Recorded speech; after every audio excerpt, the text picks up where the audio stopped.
High বন্ধুরা, এটা কেরালায় ফেমাস ওনাদের কি বলে পায়েসাম।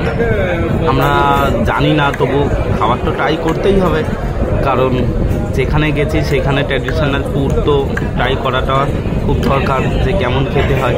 এই যে 1 2 3 4 4 রকমের ফ্লেভারের পায়েস দিয়ে গেছিলো। অ্যাকচুয়ালি ওনাদের কথায় পায়েসাম। অনেক কিছুই পরপর আসবে, রাইস আসবে, চাপাটি আসবে, কোনটা কার সাথে মিশিয়ে খেতে হবে না আমার পুরো গুলিয়ে গেছিলো। এই যে কলা আছে, চিপস আছে, পাঁপড় আছে, তার সাথে ওই সব কী চাটনি দিয়ে গেছে জানি না। একটা ওনাদের স্পেশাল রাইস পাওয়া যায়, সেটা আমি নিইনি, কারণ দেখে আমার কেমন লাগছিল, ব্রাউন রাইসের মতো একটু হালকা ওইভাবে।